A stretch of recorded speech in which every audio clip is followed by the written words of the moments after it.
Bismillahirrahmanirrahim. Assalamualaikum warahmatullahi wabarakatuh. Pemirsa, bertemu kembali dengan saya Muhammad Lutfi Khairuddin. Semoga pemirsa yang menyaksikan video ini dalam keadaan sehat walafiat, ya, sehat jasmani, sehat rohani, dan tentunya juga sehat ekonomi. Nah, pada kesempatan yang baik ini sudah ada di sebelah saya meyakini sebagian pemirsa mungkin sudah tidak asing lagi dengan beliau. Beliau adalah Profesor Dr. Kiai Haji Imam Suprayogo. Assalamualaikum Prof Imam. Waalaikumsalam. Sehat Prof nggih? Alhamdulillah sehat banget. Sehat, alhamdulillah. Pemirsa, Prof Imam ini sebagaimana yang pemirsa tahu adalah sudah tidak asing tentunya, karena beliau pernah hampir 16 tahun Prof nggih, 16 tahun memimpin Universitas Islam Negeri atau UIN Maulana Malik Ibrahim Malang sebagai rektor beliau itu. Tentu kalau bicara Prof Imam tentang biodata beliau tentu sangat panjang sekali ya. Pernah sebagai wakil rektor 1, kalau dulu istilahnya pembantu rektor 1 di Universitas Muhammadiyah Malang 13 tahun pada era kepemimpinan Profesor Malik Fajar. Beliau pernah menjadi Menteri Agama, Pak Malik ini pada masa Presiden Habibie, kemudian Menteri Pendidikan Nasional atau Mendiknas pada masa Presiden Ibu Megawati Soekarno Putri. Nah, kemudian Prof Imam menjadi rektor di UIN, dan setelah itu, setelah beliau tidak menjadi rektor, aktivitas justru tidak berhenti, Prof. Justru semakin banyak, terutama yang terkait dengan keumatan, pemirsa. Beliau aktif di Majelis Ulama Indonesia, pernah menjadi Dewan Pertimbangan MUI, pemirsa ya, Majelis Ulama Indonesia Pusat waktu itu di bawah kepemimpinan Profesor Dr. Din Samsudin, mantan Ketua Umum PP Muhammadiyah. Kemudian beliau juga diminta oleh almarhum Kiai Haji Solahuddin Wahid atau Gus Solah, pengasuh pesantren Tebu Ireng, sebagai Ketua Yayasan Universitas Hasyim Asy'ari atau UNHAS. Ya, kampus yang sangat terkenal sekali. Gus Solah ini adalah adik kandung dari Presiden keempat Republik Indonesia Kiai Haji Abdurrahman Wahid atau Gus Dur. Jadi Prof Imam ini adalah Ketua Yayasan Universitas Hasyim Asy'ari.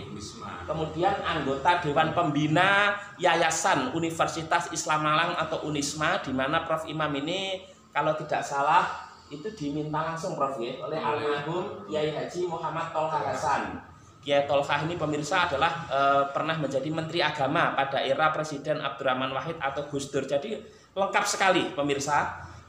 Tentu kalau bicara Profesor Imam dan segudang aktivitas yang lain beliau, termasuk mengisi ceramah baik di dalam negeri di Indonesia maupun di mancanegara di luar negeri. Jadi seperti itu. Nah, untuk mempersingkat waktu, Prof Imam, kita akan membahas satu tema yang sekarang lagi rame, Prof, lagi viral dan sudah berbulan-bulan sesungguhnya. Tapi tentu kalau kita lihat di media, baik itu televisi, kemudian media online, media mainstream, ini tidak selesai-selesai, yaitu tentang pesantren Al Zaitun, Prof, atau Ma'had Al Zaitun, pemirsa, yang dipimpin oleh Syekh Panji Gumilang atau Abdus Salam Panji Gumilang nama lengkapnya. Jadi Syekh itu nama pengasuh di sana. Jadi seperti Al Azhar itu juga Syekh Ahmad Al Tayyib, ini Syekh Al Zaitun ya. Biasanya kan pengasuh begitu saja. Langsung saja pemirsa, untuk memperkaya wawasan dan mungkin juga bahasan ini ada pro ada kontra begitu, tapi kita ingin melihat dalam perspektif yang lebih ilmiah begitu dari Profesor Imam. Beliau seorang cendekiawan muslim begitu. Nah, Prof Imam, kita tahu bahwa pesantren Al Zaitun ini kalau bicara tentang pesantrennya sangat megah sekali, Prof ya. Di Desa Megarjaya, Gantar, Kabupaten Indramayu, Provinsi Jawa Barat. Dan bahkan untuk kebutuhan pangan santri pun juga mandiri. Kemudian juga kalau kita lihat pesantren Al Zaitun ini juga karena bangunannya juga luas sekali, artinya memang pesantren termegah se-Asia Tenggara. Ya, jadi se-Asia Tenggara pemirsa, negara-negara ASEAN yang paling megah di Indonesia, di Indramayu, yaitu pesantren Al Zaitun ini yang sekarang sedang ramai, yang dipimpin Syekh Panji Gumilang ini. Nah, Prof Imam, memang kita tahu ya, mungkin masyarakat juga perlu tahu bahwa pesantren yang megah ini saat ini sedang disorot, di mana kita tahu, Prof, bahwa pemimpin Al Zaitun Syekh Panji Gumilang ini mungkin masyarakat juga barangkali masih katanya dan katanya, tapi masyarakat Indonesia sangat mudah menyimpulkan, Prof, memberikan konklusi dan memvonis bahwa ini sesat, itu sesat dan seterusnya. Padahal tentu ini kalau bicara sesat bukan ranah kita sesungguhnya. Mungkin kalau dari sisi agama ada Majelis Ulama Indonesia, ada Kementerian Agama dan seterusnya. Nah, termasuk pernyataan-pernyataan Syekh Panji Gumilang barangkali yang kemudian orang ini kemudian mengundang kontroversi, ada yang pro, ada yang kontra, ada yang suka, tidak suka, like and dislike, termasuk terkait pernyataannya yang tentang mazhab Soekarno, Prof, ya. Kemudian perempuan yang kemudian sholatnya itu bercampur begitu dengan laki-laki, Prof Imam. Kemudian juga yang rame kemarin yang sempat menjadi sorotan, beliau di depan para ustadz, asatid dan santri menyanyikan lagunya Yahudi, Prof, yaitu Shalom Aleichem apa itu. Nah, ini kami ingin Prof Imam memberikan satu perspektif tentang Al Zaitun ini sesungguhnya bagaimana, Prof. Artinya agar kita bisa memahami secara utuh barangkali ini memang sesat atau tidak sesat. Kemudian juga sesungguhnya visi misi pesantren ini sangat mulia sekali, karena kalau bicara Indonesia ini benar-benar kebinekaan semuanya itu diterima di situ. Monggo, Prof Imam.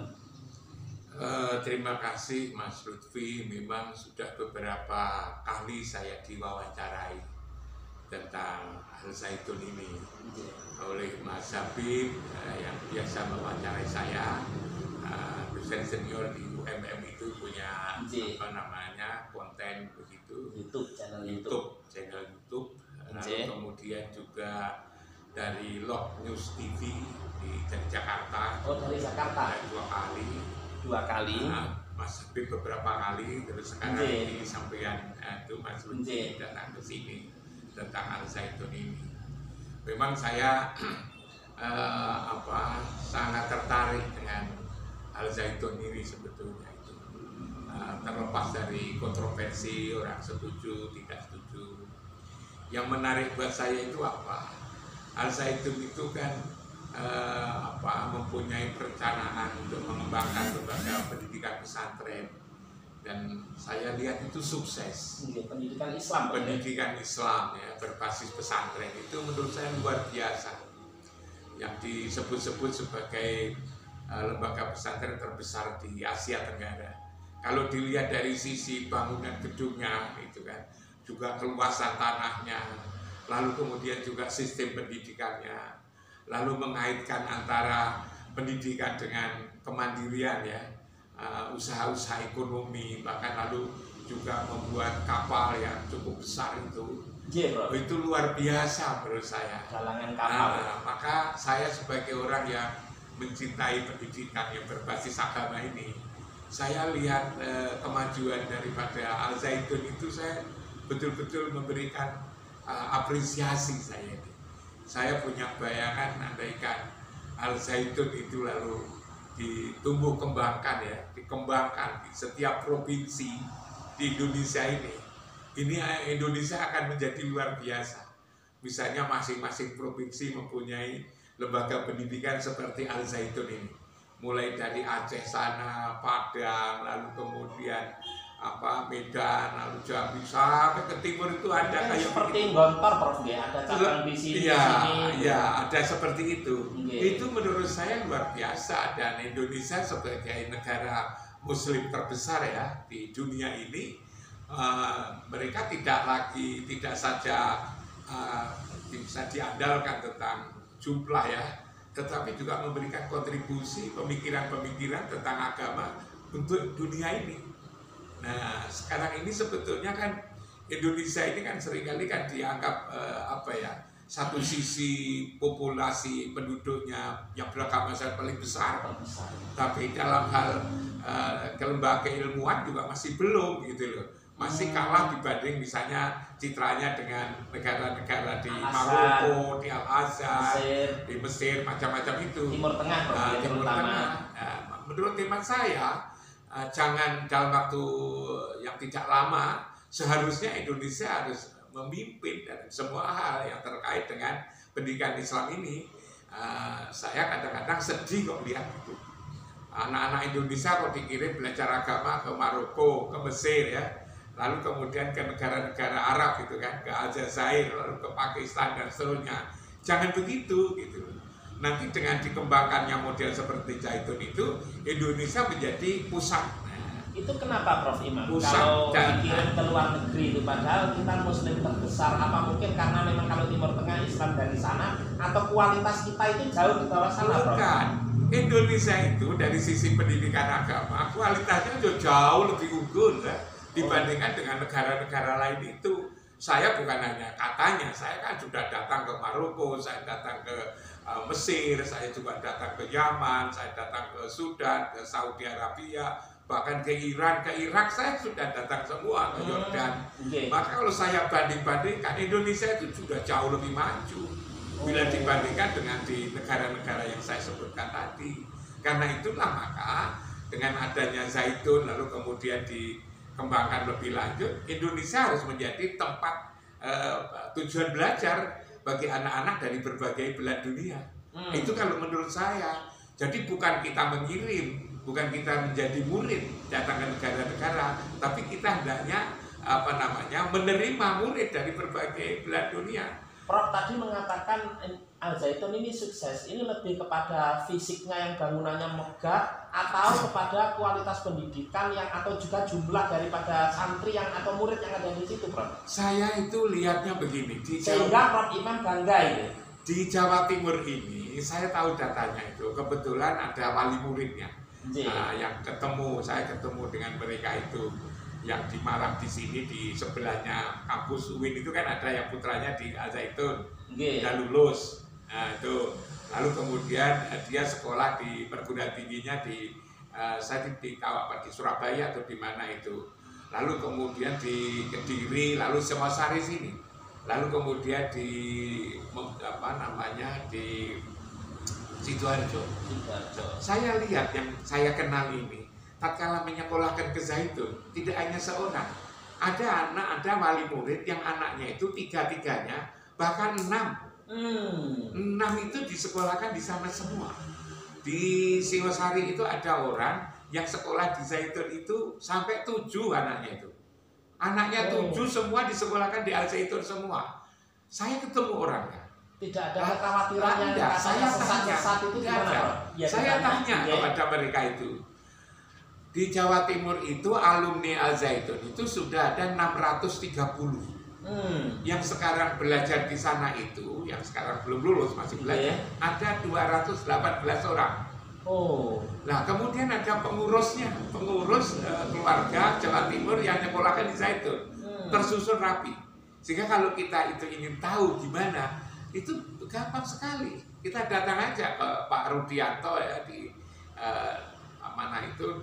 Pasuruan? Bukan, di Surabaya. Surabaya itu. Nah itu kita tanya, kita bisa jelaskan, dia bisa jelaskan, dia bangga. Bahkan lalu kemudian gini, dianggap sesat-sesat itu saya tanya, coba nanya itu kepada mereka itu. Langsung ini. Saya tanya, kok putranya sekolahkan di sana, itu gimana? Saya senang Pak, pendidikannya itu begitu bagus, dia bilang begitu. Apa itu bagusnya itu? Dari sisi semangat untuk kemandirian. Dia anaknya yang sudah lulus itu dari sana itu 5. Dia punya jiwa kewirausahaan. Entrepreneurship. Hanya tinggal 1 yang masih sekolah di sana itu. Lalu kemudian dia dari sisi akhlak, perilaku, karakter. Lalu kemudian juga dari kegiatan sosial keagamaan. Anak-anaknya itu selalu aktif di masjid. Lalu kemudian bisa adaptif. Jadi misalnya ya, kalau lulusan Al Zaitun tidak tahu pendidikannya di sana ya, saya tidak tahu. Tapi dia juga misalnya di masyarakatnya ada tahlilan, masyarakatnya ada istighosah, paham-paham keagamaannya juga sama dengan yang lain, tidak ada lalu kemudian berbeda. Tidak ada karena lulusan Al Zaitun terus ada penyimpangan seperti yang ramai itu. Tidak ada. Indikasi itu tidak ada. Yang saya tanya itu tidak hanya 1, 2, sudah beberapa. Jadi karena saya ditanya, saya juga mencoba, saya juga khawatir kan kalau memberi informasi yang keliru.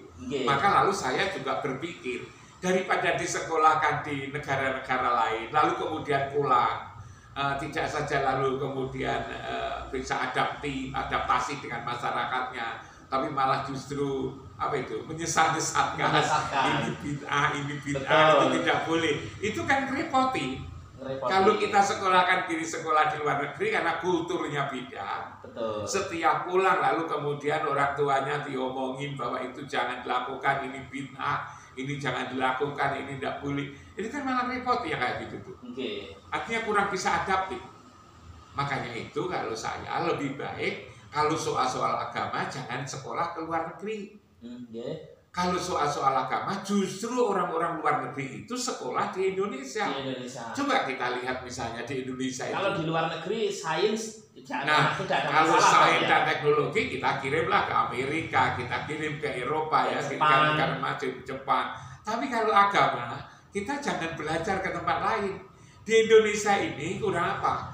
Coba kealimannya orang-orang. Misalnya Pak Said Akil Surot, Said Akil Munawar gitu kan, Kiai Mustafa Bisri, macam-macam kan luar biasa itu kan. Tapi kalau belajar di Timur Tengah dianggap karena Nabi Muhammad pusat Islam dari sana gimana Prof Imam? Bukan di Indonesia. Tapi kan Muhammad itu Nabi Muhammad Shallallahu Alaihi Wasallam itu kan di Madinah kan, di Mekah lalu kemudian di Madinah. Betul. Tetapi kan pusat-pusat kajian Islam malah di Mesir. Oh iya. Kan jauh. Ya. Kenapa lalu kemudian malah ke Maroko, lalu kemudian Sudan? Kenapa tidak ke Indonesia? Jadi tidak ada masalah sebetulnya itu kan. Itu tidak ada masalah. Bahkan kalau kita lihat ulama-ulama Indonesia kan juga ada yang menjadi diakui di Arab Saudi sana kan. Oh iya. Baik Prof, kembali ke tadi soal Al-Zaitun Prof ya. Karena ini dunia pesantren. Tentu kalau bicara pesantren pemirsa itu tidak identik dengan pendidikan Islam di Indonesia. Jadi ada asrama, ada pondok, ada santri, ada juga kiai. Nah, tadi Prof bilang bahwa Al-Zaitun ini identik dengan keindonesiaan. Kalau kita bicara Indonesia Prof Imam, tentu ini relevan dengan surat Al-Hujurat ayat 13. Di sini negara yang majemuk sekali, Bhinneka Tunggal Ika. Kalau kita bicara semboyan negara, ada perbedaan suku, agama, bahasa dan seterusnya. Prof tadi sempat bilang bahwa Al-Zaitun ini bisa dikatakan mengayomi ini semua miniatur Indonesia. Sesungguhnya itu karakteristik Indonesia ada di Al-Zaitun. Itu bagaimana Prof Imam bisa mengeksplor ini? Ya kalau menurut saya begini, Indonesia ini kan sudah kita akui, kita sadari bangsa yang plural, yang majemuk, dari sisi suku, dari sisi adat istiadat, dari sisi agama. Ya. Kalau kita lalu mengembangkan Al-Zaitun itu ya, model Al-Zaitun itu sebagai identitas kemajuan pendidikan Islam, kita juga membuka diri dong nanti.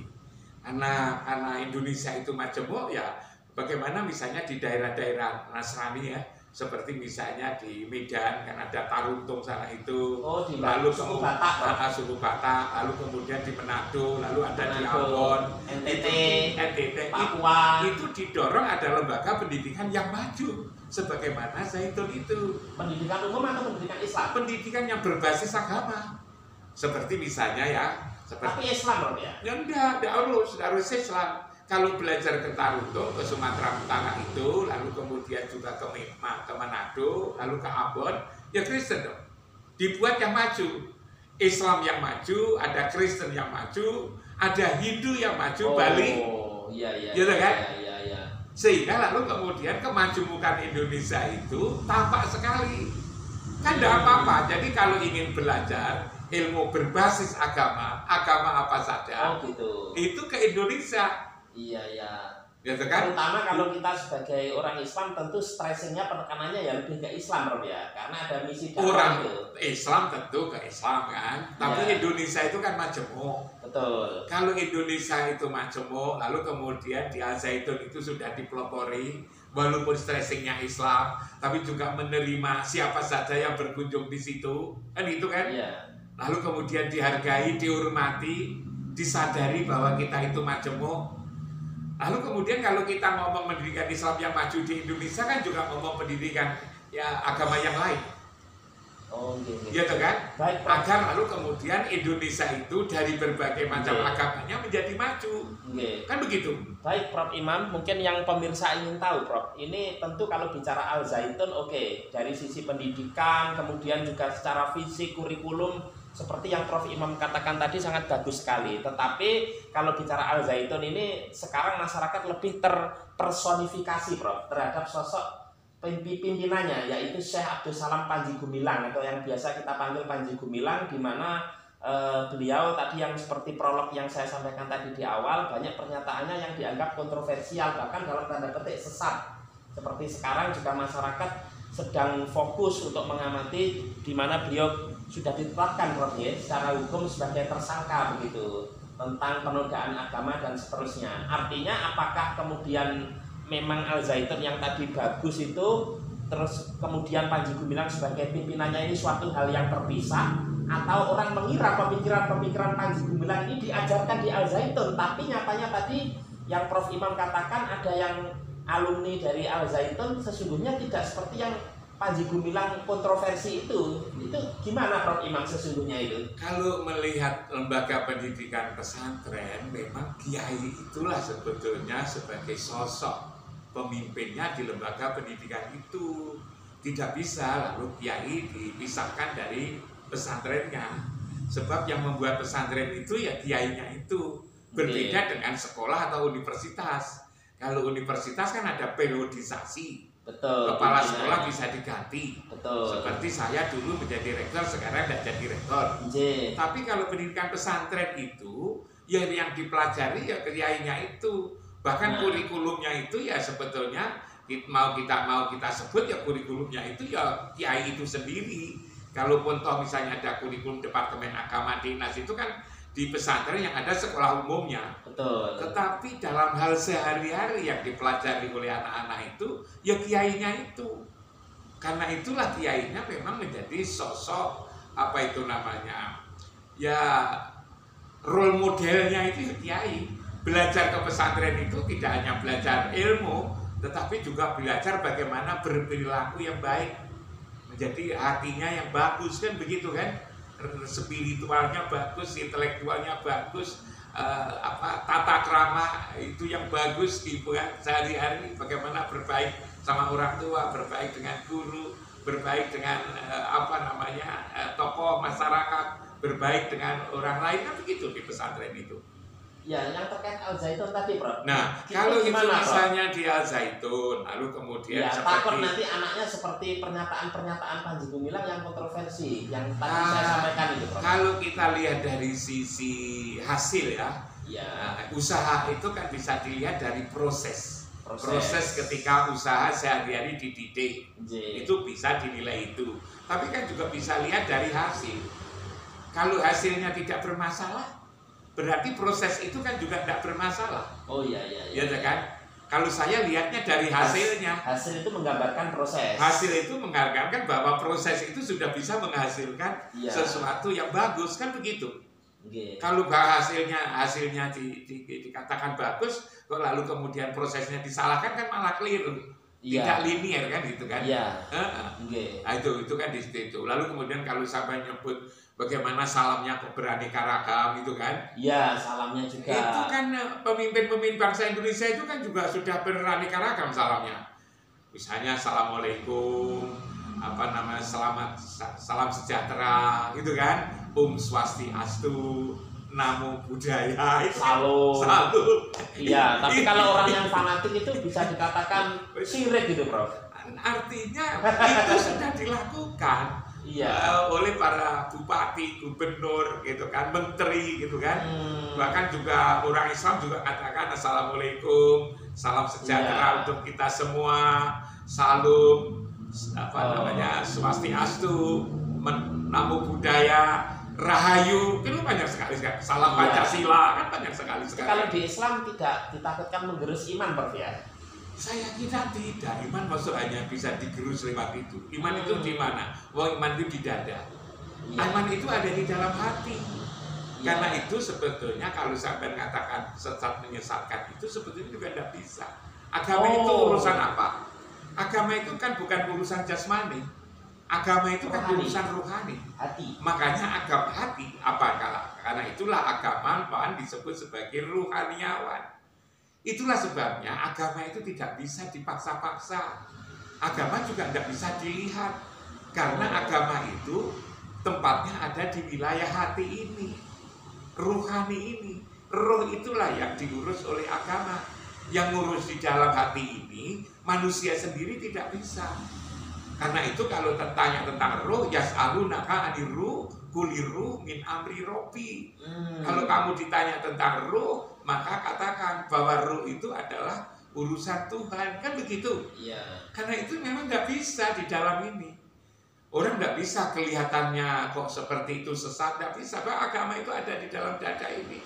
Dan itulah nanti yang akan ditanya oleh Allah. Allah kan tidak melihat bajunya sampean, bagaimana gerak sampean. Yang dilihat itu kan innallaha la yanzuru ila suwarikum kan itu. Iya. Wala ajsamikum walakin yanzuru ila qulubikum. Hatinya yang dilihat itu. Ya. Itu hatinya itu yang dilihat itu. Bukan suaranya, kan begitu. Memang secara syariah suaranya seperti itu kan begitu. Tapi kan juga di dunia ini kan sangat sangat majemuk ya, berbeda-beda maksud saya itu dalam soal-soal menjalankan agama ini kan. Itu gimana Prof? Kalau dua hal ini kita pisahkan ya. Misalnya nanti Panji Gumilang, pertanyaan pertama saya, seandainya nanti beliau di sidang itu dinyatakan sesat gitu Prof ya, tentu dengan mendengar keterangan ahli misalnya para ulama, kiai dan cendekiawan dan seterusnya. Nah, tetapi juga korelatifnya di situ ada juga pihak-pihak yang mengatakan sampai terjadi unjuk rasa itu Prof, bubarkan Al-Zaitun, bubarkan pesantren Al-Zaitun, pesantren yang terbesar di Asia Tenggara yang tadi saya sampaikan. Itu menurut Prof Imam bagaimana kalau nanti misalnya ini divonis sesat begitu oleh majelis hakim begitu Prof dalam prosesnya itu Panji Gumilang ini terkait penodaan agama ini Prof Imam, terus tuntutan untuk bubarkan Al-Zaitun karena dianggap Al-Zaitun ini mengajarkan ajaran yang sesat Prof Imam. Saya tidak lalu berumpama-umpama kalau menurut saya itu. Oh, iya. Saya berharap ya sekarang saja kan sudah kelihatan ada yang pro kan gitu kan dengan Panji Gumilang, tapi juga ada yang mengatakan sesat kan yang gitu kontra, kan, yang kontra gitu kan. Itu sebetulnya hal demikian bukan hal baru sebetulnya. Sejak dulu sebetulnya umat Islam ini juga sudah berbeda-beda. Rasulullah saja sudah mengatakan bahwa umatnya nanti akan terpecah-pecah menjadi 73 golongan. 73 golongan firqah. Itu kan. Lalu kemudian dikatakan dari 73 itu hanya ada satu yang selamat ya, masuk surga kan begitu. Tapi yang 72 yang katanya sesat itu kan juga tidak dihukum kan itu. Di dunia ini kan juga siapa yang mau hukum yang kalau terpecah belah menjadi 73 golongan itu kan semua orang kan juga sudah tahu. Jadi kalau itu ada perbedaan begini ini adalah mesti diterima apa adanya, kelaziman sebetulnya karena kemampuan daya pikir, informasi yang berbeda-beda gitu kan. Lalu kemudian menjadi berbeda-beda seperti itu. Ini kan sebetulnya kan bisa dilihat ya. Mas Lutfi, sampean kan pernah baca buku tafsir ya, kitab tafsir. Iya.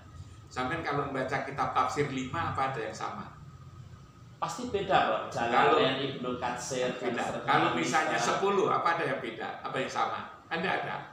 Beda. Kitab tafsir 20 kan beda-beda semua. Iya. Gitu kan? Beda-beda itu kan kita terima aja kan. Iya, Bro. Sebagai hal yang lazim, yang wajar. Iya. Tinggal kita aja kemudian pilih yang mana kan begitu. Kan juga kan masing-masing kan juga tidak salah menyalah kan? Iya. Para penulis kitab-kitab tafsir itu kan tidak salah menyalah. Betul.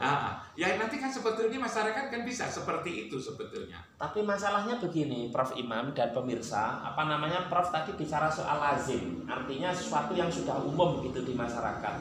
Ya, yang dikatakan Syekh Panji Gumilang ini, Prof, atau Panji Gumilang ini kan tentu tidak lazim. Artinya mengundang pro dan kontra, ada yang setuju, tidak setuju, ada yang suka, tidak suka, dan seterusnya. Tidak lazim, Prof. Sehingga muncul kontroversial seperti ini.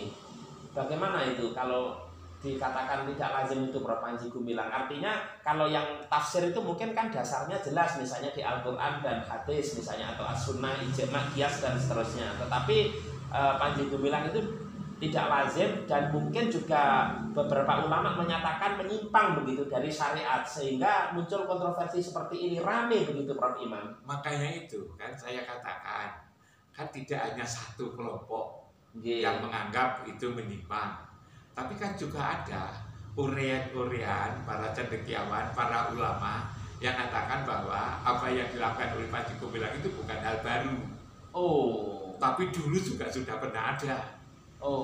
Dalam konteks agama ini akan banyak aliran-aliran. Madhab saja, fikih itu kan juga ada 4, ya kan? Ada 4. Imam Maliki, Hambali, Syafi'i, Hanafi, kan gitu. Dan selain itu juga masih banyak. Lalu kemudian alir apa itu namanya tauhid gitu kan, kalam itu kan, ilmu kalam kan juga banyak aliran gitu kan. Tasawuf saja kan juga begitu. Banyak sekali kan itu, torekot kayak begitu itu. Tapi semua kan lalu kemudian malah justru memperkaya. Nah kenapa masyarakat itu? Ini karena itu tidak lazim itu, karena terkejut saja. Tapi pada saatnya nanti juga akan kalau itu sudah berjalan, kiranya nanti juga akan menjadi hal biasa. Karena memang perbedaan-perbedaan itu sebetulnya hal biasa di dalam dunia seperti ini, tidak akan mungkin bisa disamakan. Betul. Tapi masyarakat kita sangat cepat sekali loh Prof untuk memvonis itu. Ini sesat, dan seterusnya. Biarin aja, nanti kan berproses itu sebetulnya itu kan. Nanti kan berproses. Dulu kan awal-awal kan juga masih ramai, tapi sekarang kan juga sudah mulai untuk. Tapi tentu ini bukan yang pertama Prof ya. Kalau bicara Al-Zaitun, Panji Gumilang sebelumnya juga sudah ada mungkin beberapa kasus yang dianggap penodaan agama atau. Mas Lutfi waktu itu kan jadi mahasiswa di UIN, gitu kan? Ketika saya lakukan perubahan dari sekolah tinggi menjadi universitas, saya sehari-hari kan di demo kan? Iya Bro. Saya kan sehari-hari di demo, gitu kan? Sering lah. Tidaknya sering. Iya kan? Tapi saya kan tetap saja ketika itu. Bahkan malu saya itu kan pernah dibawakan pedang mau dibunuh kan itu kan. Bro. Jangan sebut nama di sini Bro. Pemirsa mungkin kalau alumni UIN sudah paham Bro. Sampai karena saya dianggap salah kan, mendangkalkan agama, pendidikan agama. Kalau diubah dari sekolah tinggi jadi universitas. Tapi nyatanya setelah berkembang dan nyatanya baik, saya ditiru dari berbagai kota. Kalau dasar sekarang yang bentuk universitas sudah 27 hampir semuanya UIN Prof. Yang Setain, IAIN sudah jadi UIN sekarang. Waktu itu kan saya pertama kali kan ngajukan untuk berubah menjadi UIN itu kan yang pertama kali saya. Hanya waktu itu Jakarta Prof. Yang disetujui Jakarta. Tapi proposal itu saya kirim datang di Menteri Agama itu pertama kali. Lalu kemudian disusun Jakarta. Akhirnya jadi 2. Hanya lalu karena Menteri Agama punya kebijakan satu saja dulu, maka yang besar Jakarta yang dijadikan UIN Jakarta itu. Tapi barengan dengan Jakarta kan saya lalu cari terobosan baru, kerjasama dengan Sudan, sehingga ketika saya Jakarta dijadikan Universitas Islam Indonesia UIN Jakarta, malah jadi Universitas Islam Indonesia Sudan. Waktu itu diresmikan oleh 2 wakil presiden Sudan sama wakil presiden Hamzah, yaitu Bapak Hamzah sama wakil presiden Sudan, wakil presiden 1 wakilnya Presiden Umar Basir pemirsa yaitu Ali Osman Muhammad Tahar. Kan? Itu. Aman masih ingat gitu. Masih ingat. Saya kan di demo-demo. Dan satu hal mungkin pemirsa tahu, mohon maaf Prof Imam, bahwa UIN ini biasanya kalau pesantren melahirkan perguruan tinggi nih Prof. Tapi yang menarik di bawah kepemimpinan panjenengan ketika itu, ini perguruan tinggi UIN yang sebelumnya Setain, Malang pemirsa, itu melahirkan pesantren Ma'had Sunan Ampel Al-Ali. Nah ini tentu suatu hal yang barangkali memang baru. Tapi begitu. Waktu itu kan juga di demo saya. Prof kembali ke Al-Zaitun tadi Prof. Sebenarnya kalau bicara UIN nanti mungkin kita luas sekali nih Prof Imam. Dan saya hanya ingin katakan, sampai kan khawatirkan bagaimana itu sesat. Saya hanya menunjukkan, jangankan Panji Gumilang, ketika saya melakukan perubahan kampus, perubahan kelembagaan dari Setain menjadi UIN kan juga di demo. Ketika saya membuat ma'had di dalam kampus, itu kan juga banyak orang yang tidak setuju dan lain-lain kan begitu semuanya.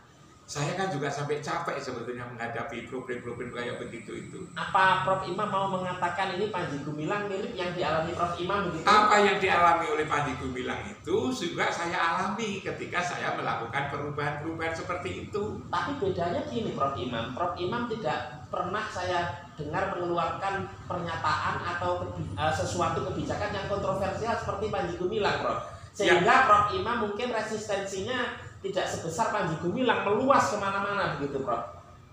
Apalagi sudah katakanlah tidak lazim, hampir katakanlah menabrak fasud-fasud keagamaan kayak perempuan boleh di tengah-tengah sholat jamaah, boleh menjadi, mohon maaf, khotbah. Nah ini, Prof. Kemudian yang lain-lain itu. Saya melakukan perubahan, tapi memang tidak saya omongkan kan itu kan. Oh. Ngomongnya kurang begitu ya. Orang kalau diomongkan kan lalu kemudian jadi tahu. Tapi yang tahu mereka kan juga protes semua. Atau mungkin begini, Prof. Ketika panjenengan memimpin UIN itu media sosial tidak semaju seperti sekarang. Nah, sekarang Panji Gumilang ngomong langsung nyebar kemana-mana, bisa lewat YouTube seperti ini dan lain-lain itu, Prof. Itu. Tapi mohon maaf, Prof, apakah sudah pernah bertemu secara face to face begitu muwajahah dengan Panji Gumilang, sudah bertemu secara fisik? Nah, pernah. Saya itu malah tidak tahu bahwa Pak Panji Gumilang itu pernah ketemu sama saya. Tapi Pak Panji Gumilang itu awal-awal tahun 90-an. 90-an. Nah, ketika saya memimpin ikut memimpin UMM jadi rektor 1. Beliau itu juga datang ke UMM itu. Lihat apa yang saya lakukan itu, perubahan-perubahan itu. Bahkan ketika ada pengurusnya datang ke sini beberapa hari yang lalu, saya tanya, aku kok pernah dengar bahwa Pak Panji Gumilang pernah ke Malang ketemu Pak Malik, ketemu sama saya. Oh iya Pak, yang dampingi saya namanya Pak Mustafa. Prof Imam tidak tahu waktu itu? Tidak tahu, tapi akhirnya saya dengar-dengar bahwa dulu saya Panji Gumilang pernah ke UMM. Tapi memang tahun 90 kan memang Al Zaitun belum berdiri, Prof. Berdirinya kalau tidak salah pasca reformasi yang meresmikan Presiden Baharudin Yusuf Habibie. Jadi ketika itu mulai tahun 83 ketika saya ikut mimpin UMM, saya kan dengan Pak Malik kan lakukan perubahan-perubahan yang dikatakan begitu cepat ya, fenomenal kan itu kan. Betul. Sampai membuat kampus 1, kampus 2, kampus 3. Kalau nggak salah UMM itu mahasiswanya masih sedikit, Prof ya. Kemudian di bawah Pak Malik terus panjenengan yang sebagai wakilnya beliau itu banyak langsung sekali membeludak begitu. Lalu kemudian kampusnya jadi besar itu. Besar. Kemudian di UIN juga begitu, iya. Prof Imam. Lalu kemudian itulah menarik saya Panji Gumilang akhirnya juga lihat ke UMM kan begitu. Oh. Jangan-jangan Al Zaitun ini belajar dari Prof Imam ini tentang kemegahan gedung. Mohon maaf pemirsa, kalau pemirsa tahu Profesor Imam ini memimpin UIN selama 16 tahun, kampus yang dulunya mohon maaf Prof ya, itu seperti mohon maaf ya, gedung SD barangkali itu. Inpres itu. SD pun Inpres. Ya, hanya 1 lantai, kemudian juga apa namanya, ya tidak seperti menggambarkan kampus di perkotaan begitu. Setelah itu kemegahan sekarang begitu megah, itu tentu tangan beliau pemirsa yang kemudian menjadi megah dan bisa dinikmati sampai sekarang itu. Prof kembali ke Al Zaitun, Prof. Ini masih ada waktu, Prof ya, sampai kita waktu maghrib ini. Pertanyaan saya tadi, Prof, bagaimana nanti seandainya ini, Prof? Saya tetap mau berandai-andai karena kan kita tidak tahu nanti itu seperti apa. Itu ditetapkan hakim ini Panji Gumilang sesat karena sekarang kita lihat hukum di Indonesia itu tidak ansih, kadang murni hukum. Misalnya karena ada faktor sosiologi, desakan sosial, ya kan, artinya demo dan seterusnya, sehingga kemudian hakim ini misalnya merasa bahwa karena ini kalau saya vonis dia tidak bersalah akan timbul kegaduhan misalnya, sehingga divonis bersalah saja. Nanti tentu implikasinya ke Al Zaitun. Ini bagaimana, Prof? Seandainya nanti diputuskan sesat begitu, Prof, artinya Al Zaitun ini nanti seperti apa begitu? Kalau menurut saya tidak apa-apa. Kalau menurut saya, kalau itu memang sudah diputuskan oleh hakim ya, lewat sebuah proses-proses yang harus dilalui. Betul, dan itu panjang sampai kemudian banding, kasasi, PK misalnya. Itu tidak apa-apa. Dan bahkan saya ini kan saya juga merasakan ya, saya didemo orang, bahkan juga mau dipenjarakan, kan? Pernah ya Prof Iya ya? kan, dibawakan viral mau dibunuh. Betul Prof. Tapi itu dulu Iya. Kalian kan juga tahu. Tahu Prof. Tapi saya waktu itu kan juga tidak pernah toh merasa saya sedih kan juga tidak. Iya. Saya kan gembira-gembira saja. Bahkan ada orang bertanya, Prof Imam itu diperlakukan seperti itu kok seperti tenang. Prof Imam apakah rasa sedihnya itu bisa disimpan dalam hati? Tak bilang. Kalau orang itu sedih, biasanya kalau ngomong tidak sistematis, tak bilang. Kalau nulis juga tidak bisa. Nah, saya setiap hari kan juga masih ngomong melayani orang, ceramah-ceramah ketika itu. Saya kan juga setiap pagi masih menulis artikel 3, 4, 5 halaman setiap hari. Lalu kemudian tak suruh baca tulisan saya. Di blog itu Prof. Waktu itu bisa tidak dipahami, tak bilang bisa. Enak tidak enak. Berarti saya sebetulnya hati saya tidak terpengaruh apa-apa. Walaupun saya kena kayak begitu. Mengapa? Karena yang saya lakukan itu adalah ngikuti suara batin saya. Dan suara batin itu menurut saya. Prof Imam benar. Yakin. Walaupun saya dihukum, saya tidak apa-apa. Oh. Jadi seperti itu yang saya rasakan. Ini berarti misalnya nanti Panji Gumilang dihukum. Saya yakin Panji Gumilang itu juga tidak susah kok. Karena apa? Karena apa yang dilakukan itu mengikuti suara batinnya untuk bagaimana membangun lembaga pendidikan yang maju yang di Indonesia. Yang itu lalu kemudian atas dasar respon dorongan batinnya, bagaimana menjadikan lembaga pendidikan itu menjadi terbaik. Persis yang saya alami itu. Pemirsa, ini bukan berarti kemudian kalau pemirsa mendengarkan dialog kita tadi itu Prof Imam ini pro Al Zaitun gitu, bukan Prof ya? Nah, saya itu tidak bela siapa-siapa. Oh, saya tidak bela siapa-siapa. Saya melihat fenomena ini secara objektif, gitu kan? Secara objektif. Lalu kemudian tentu ketika saya ngomong begini ini, saya mendasarkan pada pengalaman saya bahwa hal-hal yang baru di Indonesia ini dalam kehidupan ini pasti mendapatkan respon. Betul. Nah, lalu dan tidak semua respon itu baik ya Prof ya? Ya, respon itu tentu tidak seluruhnya menguntungkan dia. Dan hal kayak begini ini dalam sejarah Islam ini kan sudah terjadi dari zaman ke zaman. Iya. Orang dihukum gara-gara punya pandangan yang berbeda kan? Iya. Bahkan itu sudah ada sejak zaman kekhalifahan dulu, Prof. Masa Umayyah, Abbasiyah, dan seterusnya. Iya, seperti itu. Prof Imam, yang membuat saya kadang itu bingung begini, Prof. Al Zaitun ini kan dikatakan desain intelijen bahwa dia itu sempat dikatakan ada ideologi NII, Negara Islam Indonesia, yang dulu sempat pada masa Bung Karno itu ditumpas, yang dipimpin oleh Kartosuwiryo di Jawa Barat. NII, Negara Islam Indonesia. Jadi Al Zaitun mau mendirikan negara Islam, mengubah negara Pancasila Indonesia ini. Tetapi belakangan dikatakan justru Al Zaitun ini melakukan penodaan agama. Ini kan dua hal yang paradoks, Prof Imam. Bahkan saya kadang bingung, ini mau mendirikan negara Islam, fanatik Islam, sekarang justru dikatakan menodai Islam dengan pernyataan-pernyataan Panji Gumilang itu. Nah, saya ingin Prof Imam berbicara kepada orang yang barangkali tidak suka atau kontra, Prof, terhadap Al Zaitun. Monggo, Prof, terkait dengan hal ini. Kalau saya melihatnya itu begini, soal NII, saya kan tidak ngerti sebetulnya. Ya dengarlah, bacalah buku-buku. Tapi saya tidak mau ikut larut dalam perbincangan tentang itu. Saya tentang pendidikannya saja. Pendidikan Al Zaitun itu memang bagus menurut saya. Apalagi tingkat pesantren, lalu kemudian di situ ada pendidikan formal, mulai dari TK, ibtidaiyah, sanawiyah, aliyah, perguruan tinggi itu bagus. Saya mengatakan bagus. Saya mengatakan bagus itu juga saya bandingkan dengan di tempat-tempat negara lain yang pernah saya kunjungi. Prof bilang bagus fisiknya atau pendidikan pengajarannya, Prof? Termasuk pendidikan pengajaran. Saya kan ngomong hasilnya aja bagus.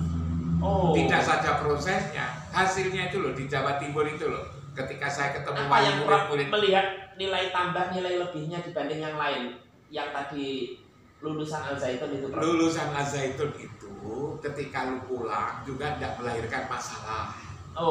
Gitu kan? Orang tuanya puas.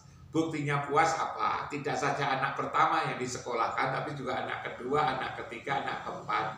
Saya mendapatkan cerita gitu kan, lulusan Al Zaitun itu ketika pulang, apakah juga bisa adaptasi dengan budaya masyarakatnya, misalnya kultur masyarakat di Jawa Timur itu yang suka misalnya malam Jumat Yasinan, lalu tahlilan, lalu istighosah, lalu kemudian terawih, macam-macam itu tetap. Itu kok tetap itu loh. Tidak berubah. Itu menurut saya bagus. Dari sisi kompetensi, Prof Imam. Dari kompetensi, lalu mereka yang ngaku, saya ditunjukkan misalnya oleh Pak Rodianto ya, wali yang pernah di Sidoarjo itu yang anaknya 5 atau 6 di Azaitun, lalu punya jiwa wirausaha. Anak saya yang nomor pertama di Bima sana usaha ini, yang kedua di sini di Surabaya, yang ketiga di sini, lalu bisa mandiri. Itu kan bagus menurut iman saya itu kan, menurut iman saya. Nah, kalau itu hasilnya bagus, lalu prosesnya juga saya lihat kan, prosesnya bagaimana menanamkan kedisiplinan, bahwa lalu agar anak-anak itu cinta Indonesia, sebelum setiap pagi diajari untuk menyanyikan lagu Indonesia Raya yang 3 apa itu namanya, nah seperti itu, lalu kemudian kedisiplinan, lalu diajari mandiri, diajari disiplin, waktunya belajar ya belajar, waktunya olahraga, waktunya beribadah, gitu kan. Bahkan lalu kemudian di pesantren itu sampai gizinya saja diurus. Bahwa bagaimana agar anak-anak ini bisa menjadi bagus, ya kan, menjadi bagus, maka lalu kemudian waktu belajarnya cukup, waktu istrinya cukup, waktu istirahatnya malam juga cukup, makannya gizinya ini dikontrol. Bagaimana harus makan nasi, bagaimana harus makan daging, bagaimana harus makan sayuran. Ini kan luar biasa itu kan. 4 sehat 5 sempurna. Jadi bukan saja diajari pengetahuan, dikuliahi, lalu suruh belajar setiap hari. Ini anak-anak yang perlu agar lebih tinggi, maka diletakkan di atas, lantai atas, agar lalu kemudian setiap hari naik turun, agar lalu kemudian bisa lebih panjang lagi. Sampai kayak gitu, itu di mana ada lembaga pendidikan sampai kayak gitu? Lalu kemudian dari sisi negara yang pluralisme itu, siapa saja boleh dari berbagai macam diundang di situ, bisa ngomong di situ, gitu kan? Itu ditunjukkan tentang kemajuban itu, bangsa Indonesia diajari Pancasila, dilaksanakan. Itu kan luar biasa menurut saya. Nah, justru ini kontradiktif. Katanya NII tapi justru ke-Indonesiaannya kental. Jadi kental. Makanya kan aneh kalau itu ini yang membuat masyarakat bingung ini kalau itu negara membuat confused, bingung itu seperti ini, gitu kan? Iya. Negara Islam lalu negara Pancasila kalau jadinya di situ, malah mengimplementasikan Pancasila. Artinya yang dikatakan kontroversial seorang Panji Gumilang yang katanya sekarang dalam dugaan tersangka, Prof, ya penodaan agama, itu tidak terlihat sama sekali di proses pengajaran Al-Zaitun, bahkan lulusannya seperti yang Prof katakan tadi. Apakah kemudian ini 2 hal yang terpisah ini, Prof? Mungkin ya, ketika misalnya antara pengasuhnya, pimpinannya dengan pesantren ini, mungkin Panji Gumilang ini satu hal yang kemudian tidak mencerminkan sesungguhnya, atau bagaimana ini, Prof Imam? Ini Panji Gumilang kan mengajari bangsa Indonesia itu bangsa yang pluralisme, yang Pancasila, yang nasionalis, kan seperti itu. Ya. Bahkan kalau misalnya hanya sekedar salam, jangan-jangan orang lupa ya, bahwa pemimpin-pemimpin bangsa ini salamnya juga berbeda-beda. Itu yang saya pikir.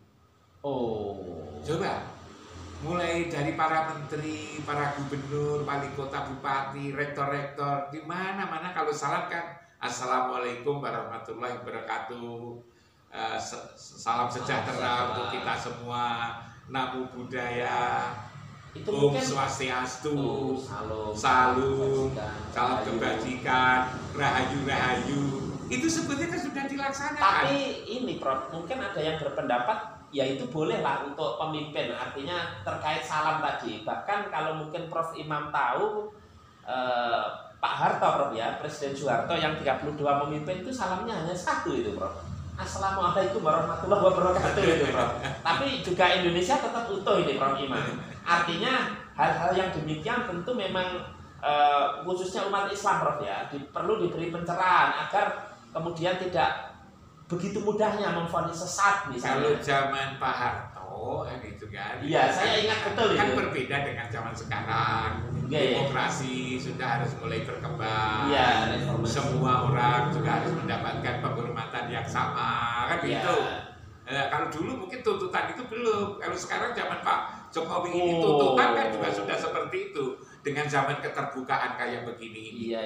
Iya kan? Saya ingat Sayyidina Ali itu, Prof. Makanya anak itu harus memang diberikan pendidikan yang baik, yang maju kalau perlu. Karena zaman yang dihadapi itu berbeda dengan zamanmu, kata Sayyidina Ali, Prof. Ya, Sayyidina Ali bin Abi Thalib itu. Karena itu bagi saya tidak masalah kalau menurut saya. Kalau seperti saya katakan, bagaimana nanti Pak Gumilang lalu kemudian dianggap salah lalu dihukum, itu kan juga sudah dibutuhkan oleh si Pak Panji Gumilang kan. Itu kan risiko orang melakukan perjuangan. Sama dengan saya sendiri, ketika dulu saya lalu kemudian mau dipenjarakan ketika hanya. Tapi ini apa tidak beda, Prof, antara yang dialami Panji Gumilang dengan Prof Imam itu? Prof Imam, mohon maaf, mungkin tidak kontroversial ya. Kalau Panji Gumilang kontroversial ini, Prof. Ya, seperti yang Saman katakan tadi, saya tidak terlalu didengar karena belum ada media sosial seperti ini. Tapi kan Saman masih ingat kan? Saya juga kadang-kadang ini barangkali nanti setelah wawancara ini juga bisa rame ini, Prof. Terkait apalagi ini terkait bahasan yang bukan hanya lokal, regional, ini nasional, bahkan mungkin internasional yang sedang kita bicarakan ini, Prof Imam. Jadi sampean sendiri mungkin waktu itu juga, jangan-jangan sampean juga demo saya waktu itu. Oh iya, saya, wah itu mungkin nanti waktu off aja, Prof, ya, dibicarakan gitu. Tapi begini, Prof, mendengar apa yang disampaikan Prof Imam, berarti sesungguhnya tidak ada yang perlu dikhawatirkan terkait Al-Zaitun. Artinya dari sisi pendidikan, kemudian yang lulusannya yang Prof Imam tadi sampaikan, artinya ada kekhawatiran sehingga juga masyarakat menuntut agar pesantren ini dibubarkan itu. Memang kalau melihat kemegahan bangunannya, ini seperti negara dalam negara, Prof. Al-Zaitun ini begitu megah, begitu luas, dan tentu saya pribadi sebagai seorang muslim tentu bangga melihat lembaga pendidikan yang begitu besar, yang begitu megah bangunannya, kemudian juga dari sisi ekonomi, pangan, berdaulat, bisa memenuhi kebutuhan sendiri. Tetapi yang kemudian eman, Prof, ya, kalau bahasa Jawanya itu yang masyarakat itu sayang begitu, kok kemudian dianggap sesat begitu, pimpinannya juga seperti ini, katakanlah karena masyarakat kita begitu mudah memvonis itu, Prof Imam. Kalau solusi menurut panjenengan seperti apa ini, Prof? Panji Gumilang sekarang diakui atau tidak sudah ditetapkan tersangka, bahkan sudah ditahan oleh pihak kepolisian. Tetapi pendidikan di Al-Zaitun ini juga pemerintah berharap jalan terus begitu, karena ini lembaga pendidikan yang amanat konstitusi, Prof, ya, mencerdaskan kehidupan bangsa. Kalau menurut Prof, ke depan ini seperti apa harusnya Al-Zaitun ini? Kalau menurut hemat saya, proses-proses ini ya biar jalan. Oke. Biar jalan, Bareskrim jalan, MUI juga jalan, semua jalan lah gitu kan. Pak Menko Polhukam juga jalan, Menteri Agama jalan, semua dijalankan. Sebab ini kan kita melayani semua banyak orang, gitu kan, banyak orang. Dan saya kira pihak Pak Panji Gumilang sendiri juga sudah sadar, sudah tahu bahwa lakukan perubahan itu akan ada risiko. Gitu kan?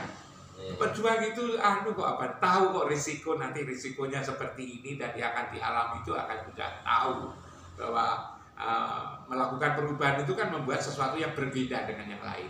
Yang di Indonesia ini kalau berbeda kan dianggap salah, itu kan juga wajar gitu kan. Risikonya seperti ini. Persis yang saya alami. Hati itu sebetulnya tidak terganggu sama sekali waktu itu saya mengalami seperti itu di demo, bahkan tadi juga dikatakan diancam-ancam. Karena ini sudah memenuhi tuntutan hati nurani. Lalu kemudian yang seterusnya, Zaitun sendiri kan sudah kuat sebetulnya, tak lihat itu kan. Kan tidak hanya memang yang muncul ketika menjadi pondok itu, menjadi mahat itu memang kiainya satu, Panji Gumilang.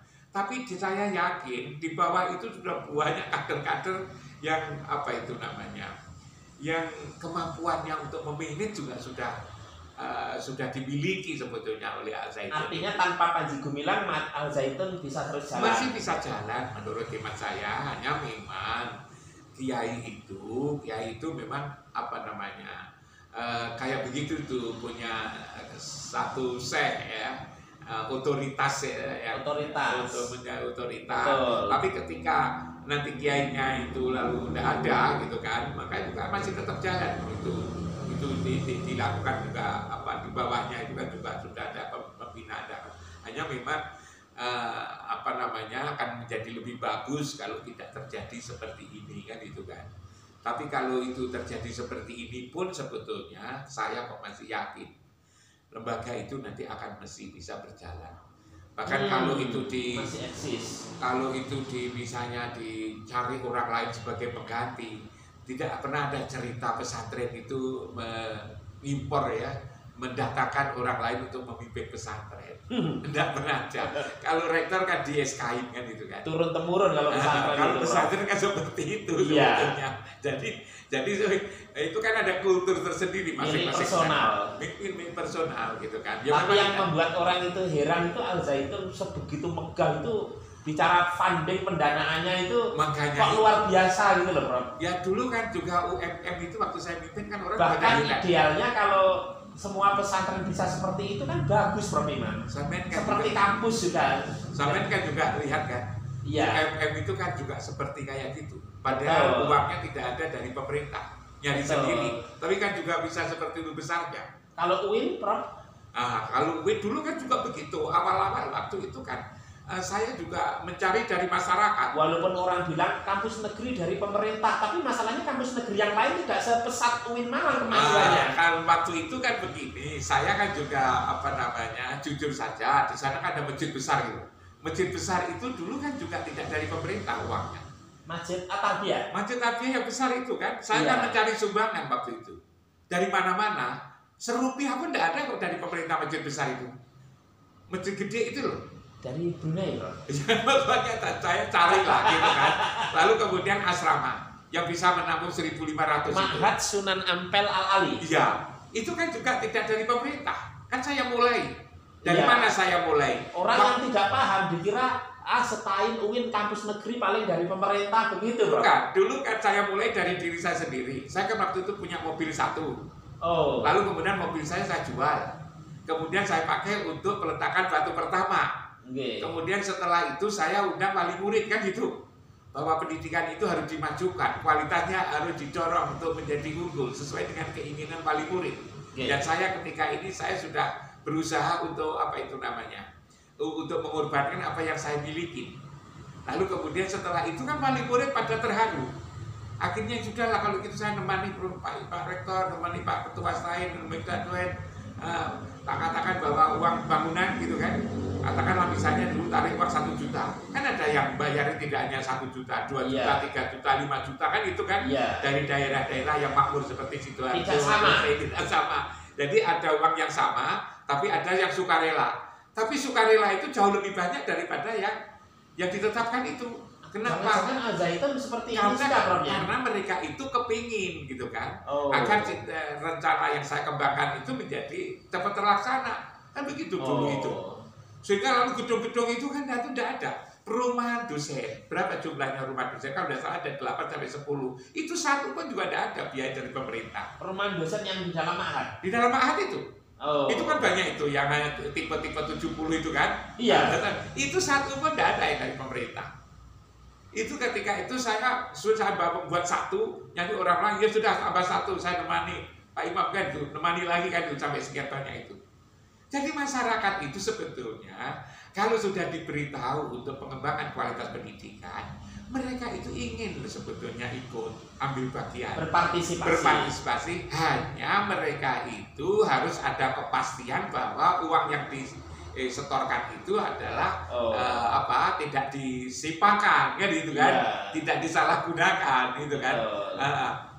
Sebetulnya luar biasa loh masyarakat Indonesia ini. Baik, Prof. Imam, mungkin sebagai penutup nanti setelah ini kita bisa off air begitu, pesan ke masyarakat, Prof, melihat fenomena Al Zaitun ini, Prof. Artinya baik yang pro maupun yang kontra tentunya, supaya ada satu pemahaman yang komprehensif begitu bahwa ini adalah suatu proses yang alamiah. Prof tadi katakan Al Zaitun ini pendidikannya bagus, kemudian juga Panji Gumilang ini keindonesiaan, tapi di lain pihak juga banyak sesuatu yang mungkin dikatakan sesat tadi itu, Prof, kontroversi itu. Nah, ini monggo, Prof, sebagai penutup closing statement dari panjenengan terkait Al Zaitun ini agar memang eman, Prof, ya, kalau kemudian nanti Panji Gumilang itu dikatakan sesat begitu, lembaga pendidikan yang besar begitu yang sudah dirintis oleh beliau ini kemudian dibubarkan juga Eman begitu. Artinya mubazir tentunya. Kita ingin pendidikan itu di Indonesia tentunya maju begitu Prof Imam. Monggo Prof. Membangun lembaga pendidikan, memajukan seperti yang dihasilkan di Al Zaitun itu sulitnya bukan main. Apalagi lalu yang ditangani oleh swasta. Yang ditangani oleh swasta itu semua kan harus nyari sendiri. Uangnya nyari sendiri, guru-gurunya nyari sendiri, sarana prasarana juga bangun sendiri, dan itu tidak mudah. Dan alhamdulillah itu berhasil. Kemudian juga disebut-sebut Al Zaitun itu terbaik seluruh Asia Tenggara. Bukan gontor, Bro? Bukan. Oh. Al Zaitun itu dari sisi bangunan gedungnya, dari sisi pendidikannya itu sudah diakui sebagai lembaga pendidikan terbaik. Karena itu kalau menurut hemat saya ini harus dipahami sebagai milik bangsa, aset bangsa Indonesia.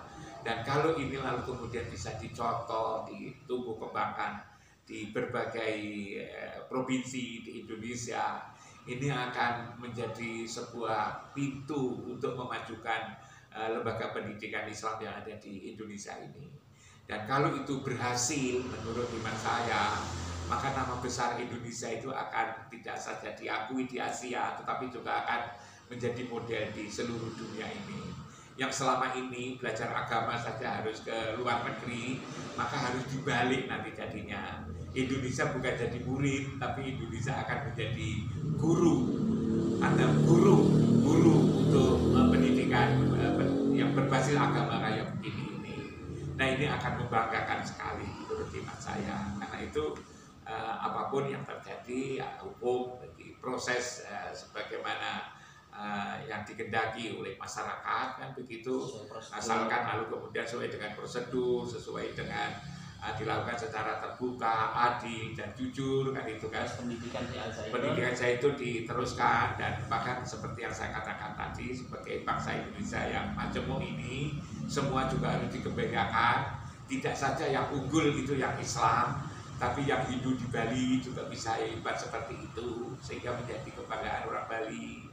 Yang misalnya daerah-daerah, misalnya Manado, daerah-daerah Medan, daerah-daerah Batak, NTT yang kayak gitu juga dikembangkan seperti itu, sehingga lalu kemudian memang betul-betul Indonesia itu layak lah gitu, dan seharusnya lah menjadi tempat tujuan belajar bagi anak-anak di berbagai belahan dunia itu, khususnya pendidikan yang berbasis agama.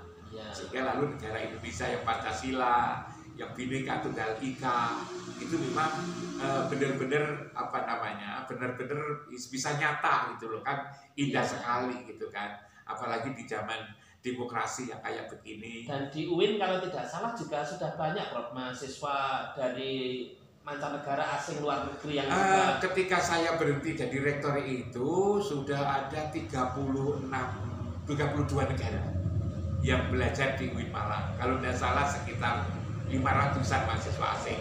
Dari Rusia aja 29. Apa kira-kira Prof, ini melebar sedikit pemirsa ya, yang menjadi ketertarikan orang luar negeri, mahasiswa asing luar negeri untuk menuntut ilmu di Indonesia, khususnya di UIN, yang membuat mereka tertarik itu apa Prof? Saya sebelum COVID itu ke Rusia. 2 kali saya ke sana. Saya ketemu Mufti. Saya itu kaget ditanya oleh Mufti di Rusia itu. Dia menanyakan pada saya, gimana cara ngajarnya orang Indonesia ini? Kok anak-anak yang belajar dari Rusia ke Indonesia, ke kampusmu itu, tidak saja tambah ilmunya, tapi lalu kemudian perilakunya juga berubah. Bagaimana menghormati orang tua, guru, pemimpin, itu kok beda betul, ada hasilnya. Berarti kalau begitu Indonesia itu bisa menjadi guru, itu pikiran saya adalah seperti itu. Hanya lalu kita ini seringkali menganggap diri kita ini rendah, kurang percaya diri. Kita ini yang dulu itu jadi minder Prof ya. Tahu katanya. Sejak dulu seperti itu. Mestinya kita ini harus percaya diri kalau menurut saya. Apa-apa saja kebutuhan kita, kalau itu luar negeri kan mahal, dihargai mahal. Ini bagus dari luar negeri. Ternyata tidak saja produk-produk yang bersifat teknologi ini, pendidikan pun, pendidikan agama pun, kalau itu lulusan luar negeri dianggap hebat. Sampai sendiri kan juga sudah merasakan kan begitu. Indonesia itu kan juga lebih hebat. Coba lah saya katakan tadi, guru-guru misalnya ada profesor-profesor, cendekiawan, ilmuwan, ulama Indonesia itu hebat-hebat. Pesantrennya juga hebat-hebat. Baik, Prof Imam. Mungkin untuk sementara karena ini sudah 1 jam lebih dari Prof, itu kita untuk akhiri dulu terkait dengan Al Zaitun. Pemirsa, memang kita tidak berusaha untuk kemudian mengarahkan pemirsa ya, karena artinya kita, Prof Imam sampaikan tadi, tidak larut dalam pro dan kontra, namun perspektif yang lebih jernih sesuai hati nurani Prof ya. Artinya ini 2 hal yang terpisah. Proses hukum tetap berjalan dengan Panji Gumilang, namun lembaga pendidikan Al Zaitun menurut beliau tadi juga harus tetap berjalan karena ini aset bangsa. Tadi katakan beliau, pendidikannya katanya juga bagus, dari sisi fisik tentu termegah se-Asia Tenggara, dari sisi bangunan, sistem pendidikannya, lulusannya juga tadi beliau mengatakan dengan tegas tidak ada indikasi yang dikatakan menyimpang ini. Tentu pemirsa yang bisa menilai sendiri bagaimana tentang fenomena Al Zaitun dengan pemimpinnya yaitu Syekh Abdus Salam Panji Gumilang. Mudah-mudahan dialog ini bermanfaat Prof Imam dan tentu memperluas wawasan khasanah, karena banyak sekali mungkin YouTube juga yang menyiarkan tentang Al Zaitun, baik dialog seperti ini, podcast maupun datang langsung begitu ke Indramayu, yaitu di Pondok Pesantren atau Ma'had Al Zaitun. Demikian pemirsa, mudah-mudahan bermanfaat. Kurang lebihnya mohon maaf. Prof Imam matur suwun sangat, terima kasih. Sehat selalu Prof nggih. Sekian, ihdinas siratal mustaqim wal afu minkum wa wal muwaffiq ila aqwamit thoriq. Wassalamualaikum warahmatullahi wabarakatuh. Waalaikumsalam.